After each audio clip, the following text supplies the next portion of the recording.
Amma ba'd. Para pemirsa Hasil TV dimanapun antum dan antuna berada, kita kembali di reportase ringkasan Daurah Fadilatul Syekh Dr. Faris Yaslam Farad LCMA Hafizahullah Ta'ala dan juga Ustadz Maududi Abdullah LC Hafizahullah Ta'ala. Dan ini merupakan hari terakhir di hari Jumat di 16 Agustus 2024. Dan Alhamdulillah daurah ini sudah berakhir tadi pagi dan insya Allah kita akan mendengarkan ringkasan barangkali juga selaku khulasah atau kesimpulan dari materi-materi yang sudah disampaikan di daurah. Kita akan mendengarkan ringkasan dari Ustadz Niko Abdul Faruk SPDI Hafizahullah Ta'ala peserta daurah dari Provinsi Jambi. Untuk tidak memperpanjang mukadimah, kita akan langsung saja mendengarkan kepada Ustadz. Kita persilahkan, falyatafadhal mashkura. Naam, Ustaz. Bismillahirrahmanirrahim. Assalamualaikum warahmatullahi wabarakatuh. Alhamdulillahi rabbil alamin. Wabihi nasta'inu ala umuri dunya waddin. Assalatu wassalamu ala ashrafil anbiya'i wal mursalin wa ala alihi wa sahbihi ajma'in. Qala Allah Ta'ala fi muhkamit tanzil, ya ayyuhalladzina amanu ittaqullaha haqqa tuqatih wa la tamutunna illa wa antum muslimun, amma ba'd. Alhamdulillah, kita kembali bersyukur kepada Allah Subhanahu wa taala. Kemudian kita bersalawat kepada Nabi besar Muhammad sallallahu alaihi wasallam. Allahumma shalli ala Muhammad wa ala ali Muhammad. Para hadirin wal hadirat, pemirsa Hasil TV yang dirahmati oleh Allah Subhanahu wa taala, insyaallah taala kami akan mencoba menyampaikan pemaparan terakhir yang disampaikan oleh Fadilatul Syekh Dr. Faris Yaslam Faraj, yang alhamdulillah pada hari ini, pada pagi tadi telah berakhir sesi yang keempat dari rangkaian acara daurah yang dilaksanakan di Masjid Al-Hijrah Markas Sunnah Nusantara di Pekanbaru ini. Hadirin yang dimuliakan oleh Allah Subhanahu wa taala, tadi Syekh melanjutkan kepada usul yang ketiga atau usul yang kedua, karena pada pembahasan yang sebelumnya Ustadz Beni Sarbeni telah menjelaskan khulasah ataupun inti dari pembahasan yang sebelumnya. Beliau telah membahas tiga usul pokok atau pondasi yang mesti dipahami oleh seorang muslim dalam kitab Usul As-Salasah ini. Usul yang pertama sudah beliau bahas, kemudian dilanjutkan tadi oleh Syekh usul yang kedua. Ini hadirin yang dimuliakan oleh Allah Subhanahu wa taala. Pada usul yang kedua ini adalah al-aslu tsani ma'rifatu dinil islami bil adillah, yaitu mengenal agama Islam dengan dalil-dalilnya. Ya, Islam itu apa? Maka Syekh hafizahullah menukilkan perkataan daripada muallif, penulis kitab ini. Islam itu adalah wal istislamu lillahi bit tauhid wal inqiyadu lahu bit ta'ah wal bara'atu minasyirki wa ahlihi. Islam itu adalah menyerahkan diri kepada Allah dengan cara mentauhidkan Allah, mengesahkan Allah, dan tunduk kepada Allah Subhanahu wa taala dengan mentaati Allah Subhanahu wa taala dan berlepas diri dari syirik dan pelaku-pelakunya. Dan ada tiga tingkatan dalam agama Islam. Wa huwa salasu maratib.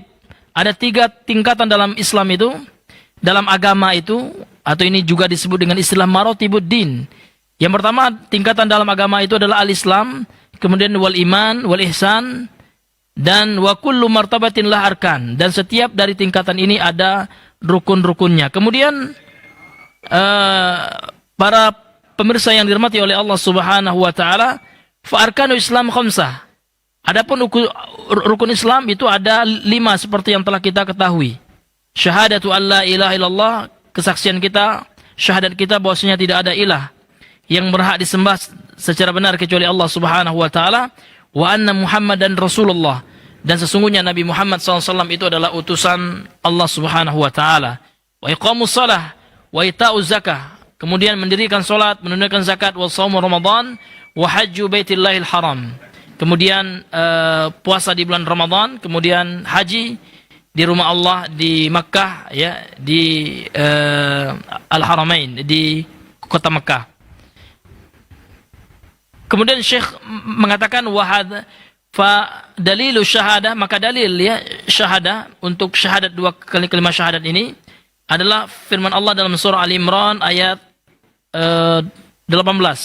Allah Subhanahu wa taala berfirman, syahidallahu annahu la ilaha illahu wal malaikatu wa ulul ilmi qa'iman bil qist. La ilaha illa huwal azizul hakim. Allah Subhanahu wa taala bersaksi, sesungguhnya tidak ada ilah. Ini adalah kesaksian yang sangat luar biasa. Allah Subhanahu wa taala mempersaksikan sendiri tentang tauhid, tentang tidak ada ilah yang berhak disembah secara benar kecuali Dia. Huwa, ini ada kesaksian dari Allah Subhanahu wa taala. Kemudian wal malaikatu, dan para malaikat juga mempersaksikan kesaksian yang agung ini. Wa ulul ilmi, dan para ulama, orang-orang yang berilmu. Qa'iman bil qisti, la ilaha illallah, la ilaha illahu. Ya, mereka berdiri dengan keadilan, yang mana tidak ada ilah kecuali Allah Subhanahu wa taala Al-Aziz, Allah yang maha perkasa, Allah Subhanahu wa taala yang maha bijaksana. Kemudian makna daripada la ilaha illallah itu adalah la ma'budu bihaqqin illallah wahdahu. La ma'budu bihaqqin, tidak ada ma'bud, sesembahan yang berhak disembah secara benar, walaupun secara realitanya hadirin yang dimuliakan oleh Allah, banyak sekali yang disembah di permukaan bumi ini, banyak sekali. Bahkan ada orang yang menyembah Nabi Isa, orang-orang Yahudi menyembah Uzair.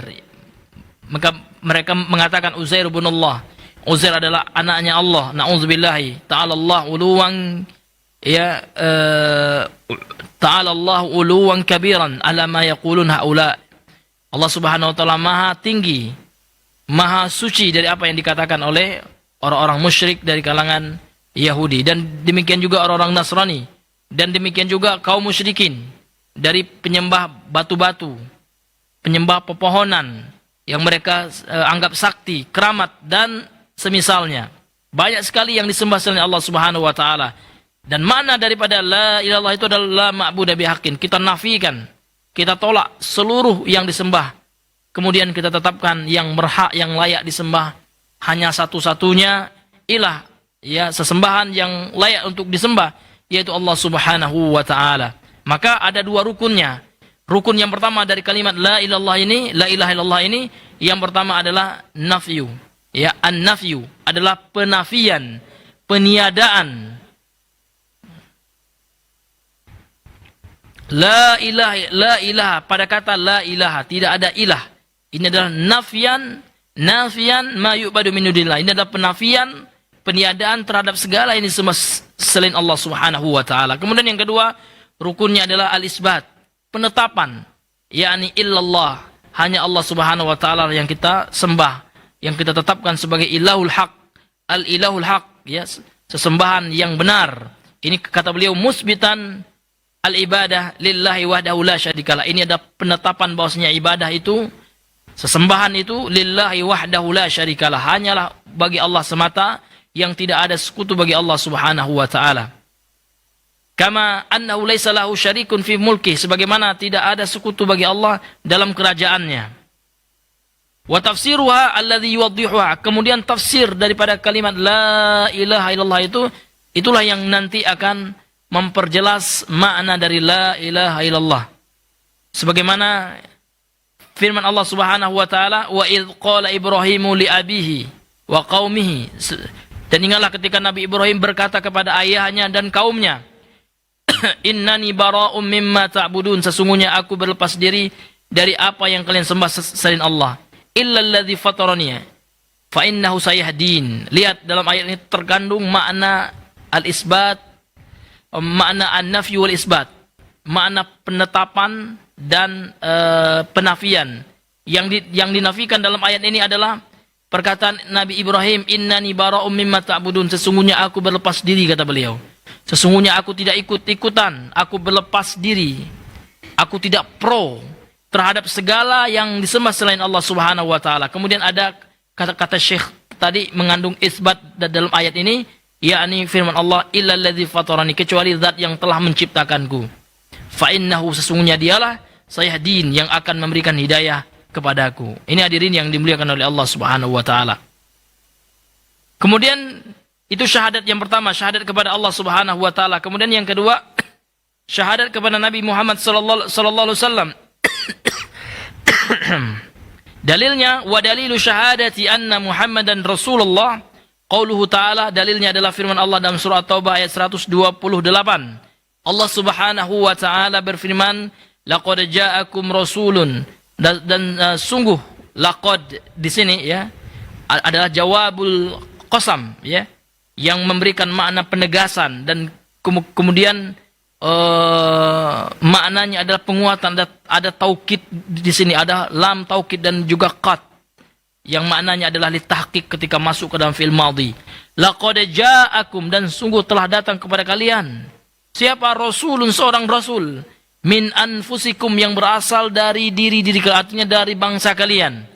Azizun alaih, ma'anitum, sangat berat sekali bagi Nabi segala yang menyusahkan kalian. Segala kesusahan yang menimpa kita dirasakan juga oleh Nabi. Nabi juga merasakannya. Harisun alaikum, dan Nabi adalah sosok yang sangat haris, sosok yang sangat perhatian atas kita. Bil mu'minin, kemudian ini diantara sifatnya Nabi sallallahu alaihi wasallam yang Allah sebutkan dalam surah Taubah ini, bil mu'minin, dan Nabi itu terhadap orang-orang yang beriman rauf, adalah pemaaf, rahim, ya, penyayang. Inilah sifat Nabi sallallahu alaihi wasallam. Kemudian apa makna daripada syahadat kepada Nabi yang kita ucapkan itu, wa asyhadu anna Muhammadan Rasulullah itu? Maka maknanya adalah, kata beliau, ta'atuhu fima amar. Yang pertama, mentaati segala yang diperintahkan oleh Nabi. Wa tasdiqu fima akhbar, dan membenarkan segala yang diinformasikan oleh Nabi sallallahu alaihi wasallam. Wajtinabu ma naha anhu wa zajar, dan menjauhkan diri kita dari segala yang dilarang, dari hal yang dilarang oleh Nabi. Segala yang dilarang oleh Nabi kita mesti kita tinggalkan. Dan segala yang dihardik ya, segala yang dikecam oleh Nabi, maka wajib kita untuk meninggalkannya. Wa alla yu'badallahu illa bima syara'. Kemudian yang keempat, tidaklah Allah itu disembah, tidaklah Allah itu diibadahi, melainkan sesuai dengan apa yang disyariatkan oleh Allah Subhanahu wa taala dan Rasulnya. Ini. Kemudian dalil tentang sholat disebutkan juga, kemudian dalil tentang zakat. Nah, ini hadirin yang dimuliakan oleh Allah Subhanahu wa taala, ini semua disebutkan secara lengkap dalam kitab Matan Al-Usul As-Salasa oleh Syekh Hafizahullah Ta'ala, Syekh Dr. Faris. Tadi hadirin yang dimuliakan oleh Allah Subhanahu wa taala.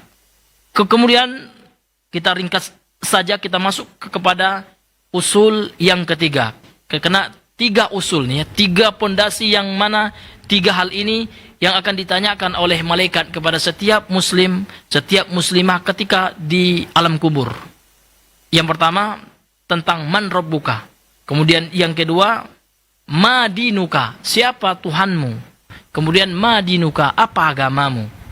Kemudian man nabiyuka, ya siapa ya nabimu.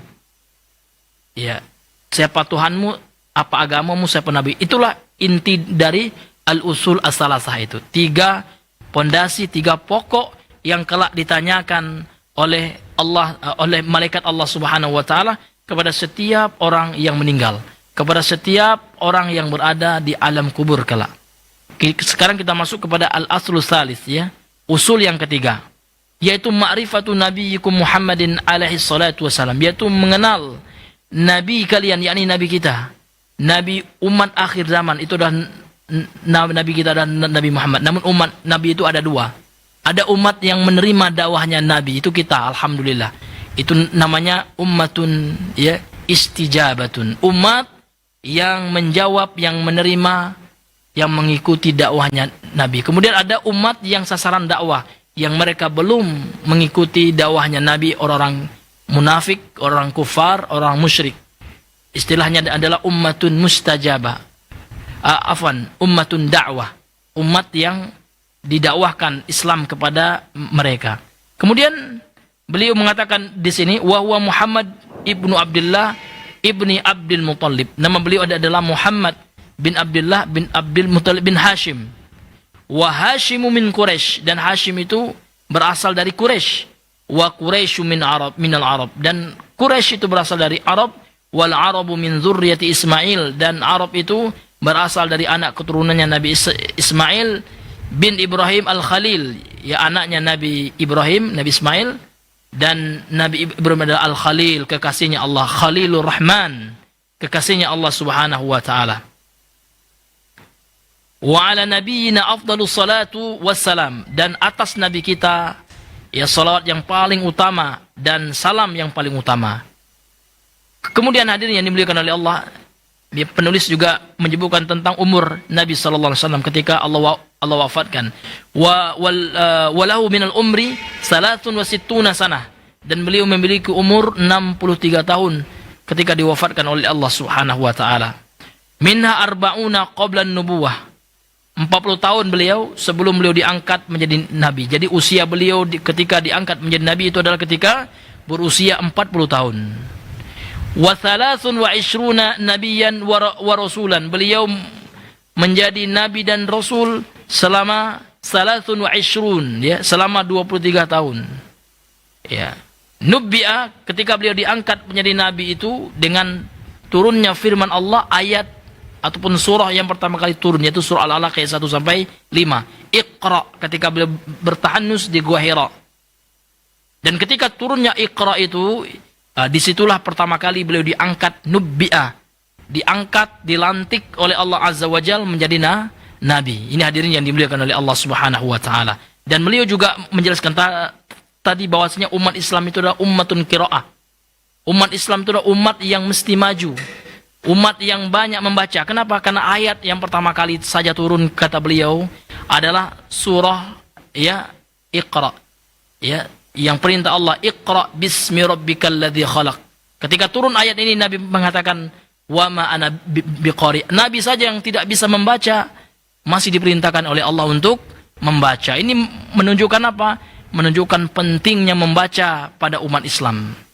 Kemudian hadirin yang dimuliakan oleh Allah Subhanahu wa taala, kemudian beliau tadi juga melanjutkan, wa ursila ya bil mudaththir. Kemudian Nabi dilantik menjadi rasul dengan turunnya surah Al-Mudaththir. Ya ayyuhal mudaththir qum fa'anzir. Wahai orang yang berselimut, berdirilah dan berikanlah peringatan. Nah, ketika turunnya ayat ini, maka Nabi sallallahu alaihi wasallam dilantik menjadi rasul, ya. Ini hadirin yang dimuliakan oleh Allah. Kemudian beliau juga menyebutkan tadi faedah ya tentang perbedaan al-farqu bainan nabi war rasul. Perbedaan antara nabi dan rasul. Jadi nabi ini ada khilaf di antara para ulama, namun perbedaan yang lebih sahih, yang asah ya, yang arjah, yang lebih kuat, bahwasanya nabi itu setiap orang yang diturunkan wahyu kepadanya dan diperintahkan untuk menyampaikan wahyu.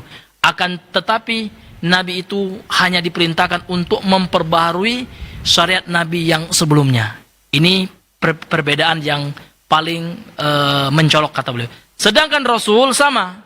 Setiap orang yang diturunkan wahyu kepadanya, wa umiru bitablighihi, dan diperintahkan untuk menyampaikan wahyu itu, akan tetapi bu'itsa bi syar'in jadid, akan tetapi dia diutus dengan syariat yang baru. Itulah perbedaan yang paling sahih, yang paling tepat antara nabi dan rasul, kata Syekh Faris hafizahullah tadi pada pembahasan beliau. Ini hadirin yang dimuliakan oleh Allah Subhanahu wa taala.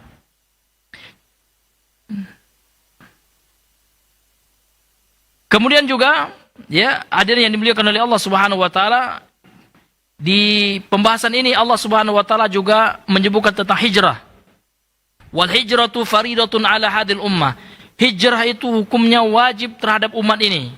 Dan hijrah itu maknanya secara bahasa itu meninggalkan, at-tark. Sementara menurut tinjauan syariat, hijrah itu adalah wahyal intiqalu minal baladi syirki ila badal Islam. Yaitu pindah dari negeri kesyirikan kepada negeri Islam. Kata beliau tadi, negeri syirik itu adalah negeri yang aghlab, ya. Mayoritas dari aturannya tidak ada syiar Islam bisa ditegakkan di negeri itu. Maka kalau kita lihat negeri kita Indonesia ini adalah ya negeri Islam. Kenapa? Karena mayoritas dari syiar Islam, syariat Islam itu bisa ditegakkan di negeri ini. Nah, maka hijrah itu secara syariat diantara maknanya menurut istilah para ulama adalah berpindah dari negeri syirik menuju negeri Islam. Kemudian wahya baqiyatun, syariat hijrah itu baqiyah, tetap eksis gitu. Ila antaku mas'ah, sampai datangnya hari kiamat. Hadapun hadis, kata beliau, la hijrata badal fath, Tidak ada hijrah setelah dibukanya, dikuasai kota Mekah ini khusus ya. Ketika Mekah telah dikuasai oleh Nabi, maka Mekah sudah menjadi negeri Islam. Maka memang tidak ada lagi hijrah, karena tidak ada lagi halangan untuk menegakkan syiar Islam, untuk menegakkan agama ya di negeri itu. Namun secara umum, hukum hijrah itu akan tetap baqiyah, akan tetap eksis sampai hari kiamat. Ini hadirin yang dimuliakan oleh Allah Subhanahu wa ta'ala. Kemudian juga hadirin yang dimuliakan oleh Allah Subhanahu wa ta'ala, kita ringkas saja pembahasan beliau. Kemudian beliau juga membahas juga tentang taghut. Ya. Maka taghut ini adalah istilah syar'i. Banyak sekali dalil-dalil dari Al-Quran dan Sunnah yang menyebutkan tentang istilah taghut. Maka taghut itu adalah istilahun Qur'aniyun, istilah yang sesuai dengan Al-Quran. Sebagaimana juga banyak ayat-ayat Al-Quran seperti firman Allah dalam surah Al-Baqarah ayat 256. Wa may yu'min billahi wa may yakfur bit-taghuti wa yu'min billahi faqad istamsaka bil urwatil wuthqa. Barang siapa yang ingkar, yang kufur terhadap taghut, maka taghut di sini banyak maknanya. Ya, maka di antara maknanya itu adalah segala yang disembah selain Allah Subhanahu wa taala. Jadi Allah mengatakan barang siapa yang ingkar kepada taghut, ingkar kepada segala yang disembah selain Allah, kemudian dia beriman kepada Allah Subhanahu wa taala saja, faqad istamsaka bil urwatil wuthqa. Maka sungguh dia telah telah berpegang teguh ya dengan tali yang kokoh, yaitu al-Islam. Inilah hadirin yang dimuliakan oleh Allah Subhanahu wa ta'ala. Kemudian yang terakhir ya, bahwasanya beliau menukilkan hadis ya dari Nabi yang mulia sallallahu alaihi wasallam, wa fil hadithi ra'sul amri al-Islam. Urusan agama itu pokok dari segala sesuatu, pokok dari segala sesuatu dalam kehidupan kita itu adalah agama Islam. Pokok dari kehidupan kita itu adalah agama Islam. Maka Islam ini itu adalah nikmat yang paling besar. Islam itu adalah nikmat yang sangat luar biasa. Wa amuduhu, dan tonggaannya adalah salat. Ya. Maka orang yang tidak mendirikan salat, orang yang meninggalkan salat, itu sama artinya dengan orang yang merobohkan agamanya, orang yang meruntuhkan agamanya. Maka salat itu adalah tiangnya agama. Kalau seandainya seseorang salat, berarti dia telah menegakkan ya agamanya. Wa dharwatu sanami al-jihad. Kemudian ya puncaknya itu adalah jihad fisabilillah. Maka bagaimana orang itu bisa jihad sementara dia tidak mengenal Islam? Bagaimana orang itu ingin jihad sementara sholat saja dia tidak mampu? Maka tiga hal ini adalah perkara pondasi dalam kehidupan seorang muslim. Yang pertama agama Islam, sholat, kemudian puncaknya adalah berjihad di jalan Allah Subhanahu wa taala. Tentu jihad di sini kata beliau adalah jihadus syar'i. Jihad yang sesuai dengan syariat, yang sesuai dengan Al-Quran dan Sunnah, bukan jihad yang salah, jihad yang keliru, yang dewasa ini banyak di antara kaum muslimin mengatasnamakan jihad, namun sebenarnya itu jahat. Ini hadirin yang dimuliakan oleh Allah Subhanahu wa taala. Demikianlah ya khulasah pada pembahasan al-usul as-salasah. Kemudian kita bahas ya materi yang selanjutnya, yaitu tentang mustalah al-hadis. Jadi pembahasan beliau tadi memang waktu tidak cukup untuk membaca semua ada dalam syarah Al-Baiquniyah itu, namun beliau memberikan tasjir ya, memberikan mapping peta untuk memudahkan pembahasan, dan beliau sebutkan secara global saja. Yang dibahas dalam mustalah hadis ini adalah ada dua hal, ada dua komponen mendasar yang dibahas dalam ilmu mustalahil hadis. Yang pertama adalah matan, yang kedua adalah sanad. Maka matan ini adalah isinya hadis, kandungan daripada hadis itu. Sedangkan sanad itu adalah perawinya, silsilatur rijal al-musilah ilal matan. Ya, kumpulan perawi-perawi hadis ya yang sampai kepada isi daripada hadis. Maka kalau ditinjau dari matannya, hadis itu dibagi tiga. Yang pertama ada hadis al-marfu', hadis yang disandarkan kepada Nabi, dan dia dibagi tiga. Ada marfu al-qawli, ada marfu al-fi'li, ada al-marfu at-taqriri. Ada hadis yang disandarkan kepada Nabi sesuai dengan perkataan qala an-nabiyyu sallallahu alaihi wasallam, Nabi telah bersabda. Gitu ya, mengatakan sebuah hadis itu namanya hadis yang sifatnya marfu, disandarkan kepada Nabi. Kemudian dari segi perbuatan. Kemudian ada juga dari segi perkataan. Dari segi perbuatan yang disandarkan kepada Nabi. Setiap perbuatan yang disandarkan kepada Nabi SAW. Kemudian ada takrir, ya, ketetapan Nabi tidak melakukannya, tidak mengucapkannya, namun Nabi menyetujuinya. Nabi menetapkannya, telah dilakukan oleh para sahabat. Itu namanya, ya, marfu al-takrir, ya, marfu al-takriri. Kemudian yang kedua, matan ini juga dibagi menjadi, ada yang istilahnya al-mauquf, hadis yang disandarkan kepada para sahabat, ya. Kemudian yang ketiga al-maqtu, ya, hadis yang disandarkan kepada kepada tabi'in. Namun yang menjadi hujjah itu adalah hadis marfu. Hadis mauquf, kata beliau, bisa menjadi hujjah, ya, apabila lahu hukmul marfu, apabila dihukumi sebagai hadis marfu. Seperti itu, ya. Ini hanya sebatas kesimpulan kita saja. Nah, kemudian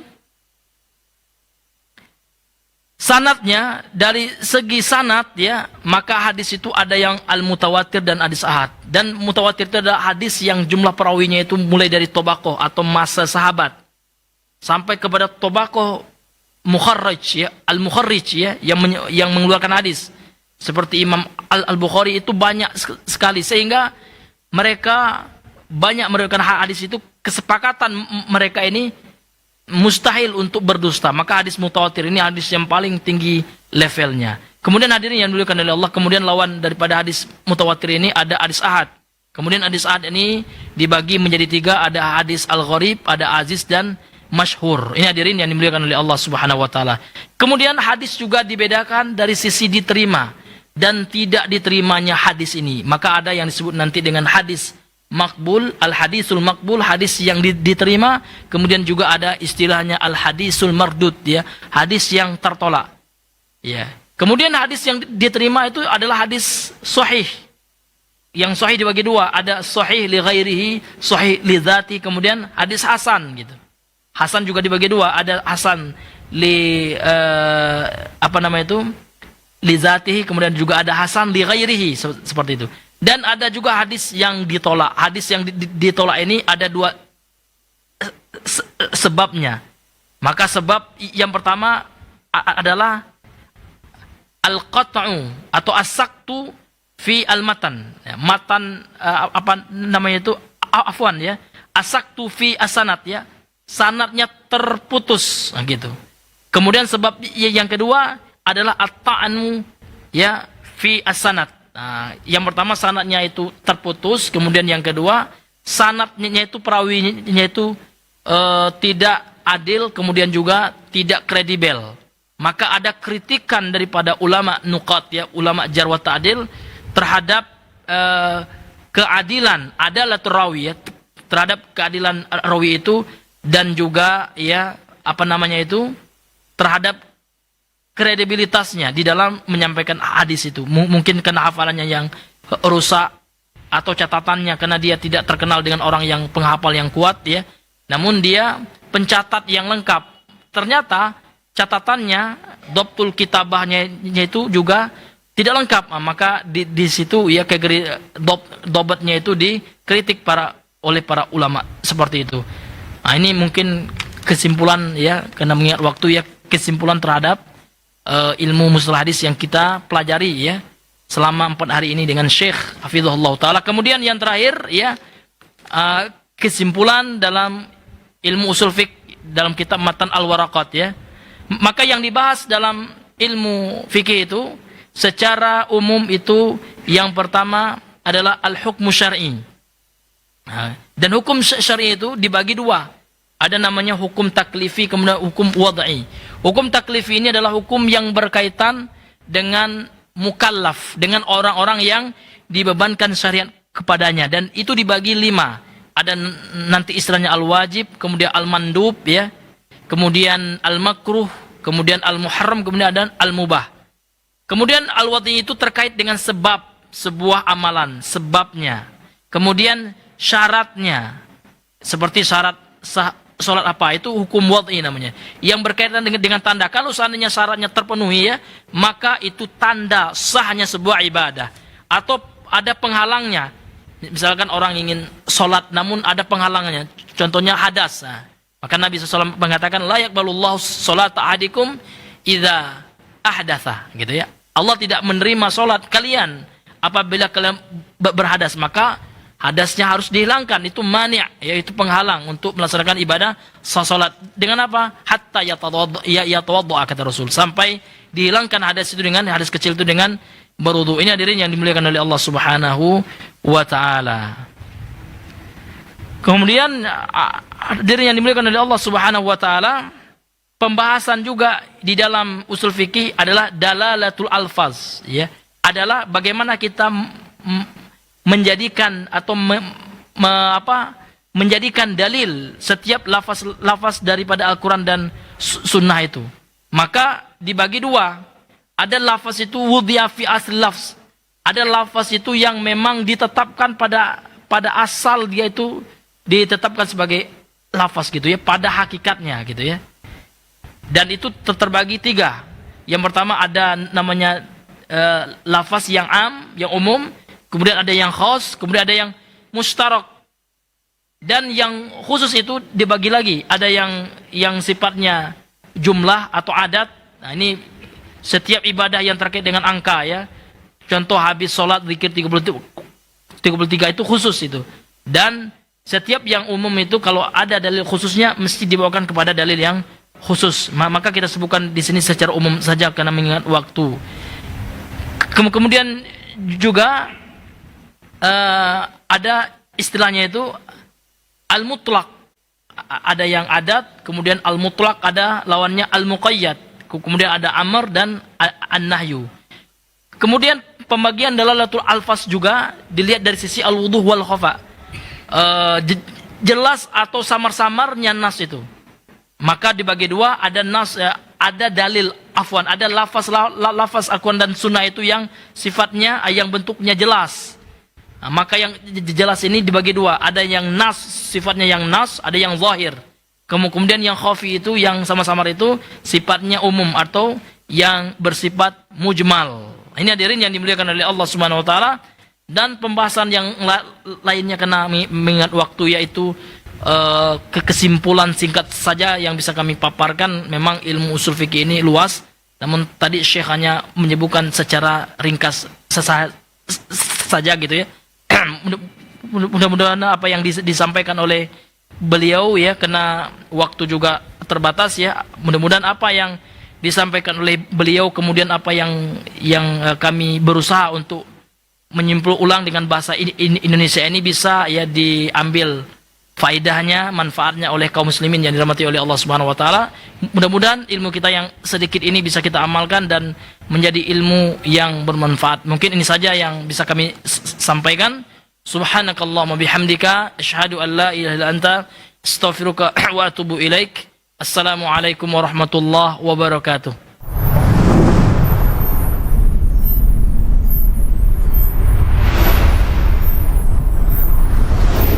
Kesimpulan dari rangkaian daurah Syekh Dr. Faris Yaslam Farad LCMA Hafizahullah Ta'ala dan juga Ustadz Maududi Abdullah LC Hafizahullah Ta'ala selama 5 hari dari Senin kita sudah mulai sampai hari ini Jumat 16 Agustus 2024. Mudah-mudahan 4 kitab yang dibahas ini bisa bermanfaat untuk kita semua, yang sudah diringkas juga oleh sebagian dari peserta yang sudah memaparkan pada kita semua dari hari Selasa sampai hari ini di kitab Usul Salasah, kemudian Baikuniyah dan juga Al-Waraqat serta Qawaid Asma wa Sifat. Mudah-mudahan ini bisa bermanfaat. Afwan untuk semua salah kata dan khilaf bicara. Jangan sampai lupa kita ingatkan untuk seluruh kaum muslimin untuk bisa bersama-sama menghadiri tablik akbar bersama Ustadz Abu Yahya Badur Salam di hari Ahad di 18 Agustus 2024 jam 9 pagi di Markas Sunnah Nusantara Al-Hijrah. Afwan untuk semua salah kata dan khilaf bicara. Kita bertemu lagi lain waktu. Subhanakallahumma bihamdika asyhadu an la ilaha illa anta astaghfiruka wa atubu ilaik. Wassalamualaikum warahmatullahi wabarakatuh.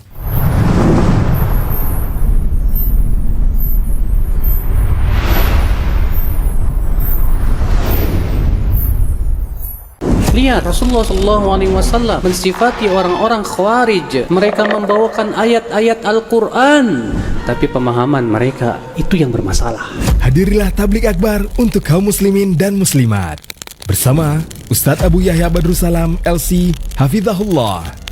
Sabtu 17 Agustus 2024 Ba'da Maghrib waktu Indonesia Barat, bertempat di Masjid Rodotul Jannah, Jalan Tuanku Tambusai, Pekanbaru, dengan tema Jangan Lupakan Akhirat. Tujuan kita yang terbesar adalah akhirat, adapun dunia jadikan ia wasilah menuju akhirat. Ahad 18 Agustus 2024 pukul 9 waktu Indonesia Barat, bertempat di Masjid Al-Hijrah, Markas Sunnah Nusantara Al-Hijrah, Pekanbaru, dengan tema Mulianya Ilmu dan Ahli Ilmu. Kalau penuntut ilmu hatinya masih dipenuhi dengan hawa nafsu, saya jamin Pak, ilmunya tidak akan bermanfaat. Sebab ketika hati kita masih kotor dengan hawa nafsu Pak, ilmu juga kurang manfaatnya.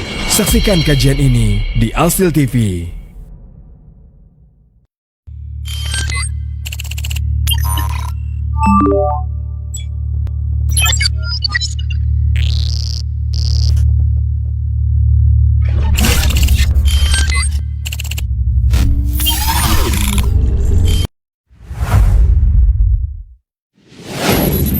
Assalamualaikum warahmatullahi wabarakatuh. Saudara-saudariku, para pemirsa Sil TV dimanapun Anda berada, himani wa rahimakumullah.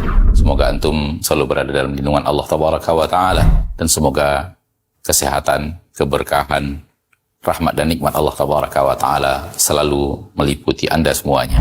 Masyarul muslimin, masyarul muslimat, dakwah merupakan sebuah tugas bersama dari umat Nabi kita tercinta Muhammad sallallahu alaihi wasallam. Allah Tabaraka wa Ta'ala menyuruh kita untuk meninggikan agama Allah Tabaraka wa Ta'ala dengan kemampuan yang kita miliki. Yang mampu dengan ilmunya, berdakwah dengan ilmunya. Yang mampu dengan tenaganya, berdakwah dengan tenaganya. Yang mampu menyumbangkan waktunya. Demikian juga yang mampu dengan hartanya, maka berdakwah dengan harta itu. Saudara-saudariku, para pemirsa Asil TV dimanapun Anda berada, pada kesempatan yang berbahagia ini, saya mengajak Anda, pemirsa Asil TV dimanapun berada, para pencinta Asil TV dimanapun berada, untuk meringankan beban operasional yang dibutuhkan oleh Asil TV di dalam mengemban suara dakwah yang agung ini. Mari infakkan sebahagian daripada yang Allah Tabaraka wa Ta'ala mudahkan kepada kita, dari apa yang Allah rezekikan kepada kita, guna kepentingan syiar dakwah melalui media-media, di antaranya adalah Asil TV. Melalui Asil TV, sangat banyak saudara-saudari kita kaum muslimin dan muslimat yang bisa mendapatkan dakwah di bumi yang sangat jauh, di negeri yang sangat terpencil. Bahkan tidak sedikit dari mereka yang mendapatkan hidayah kepada sunnah Rasulullah SAW melalui media Asil TV yang kita cintai. Semoga apa yang antum berikan merupakan pembuka kebaikan, merupakan pembuka hidayah bagi saudara-saudari antum menuju jalan yang sesuai dengan sunnah Nabi kita tercinta SAW, sehingga di akhirat mendapatkan pahala bagaikan seorang yang di tangannya Allah Tabaraka wa Ta'ala bukakan hidayah kepada seseorang, seperti yang dikatakan Nabi kita tercinta SAW, la iyahdiyallahu bika rajulan wahidan khairun laka min humurin na'am. Sekiranya satu orang mendapatkan hidayah melalui dirimu, melalui usahamu, melalui apa yang telah engkau berikan, melalui apa yang telah engkau dakwahkan, maka itu lebih baik daripada unta merah. Sebagian para ulama mengatakan lebih baik daripada dunia dan perhiasannya. Sallallahu wasallam wa baraka wa an'am ala abdihi wa rasulihi Muhammad walhamdulillahi rabbil alamin. Assalamualaikum warahmatullahi wabarakatuh.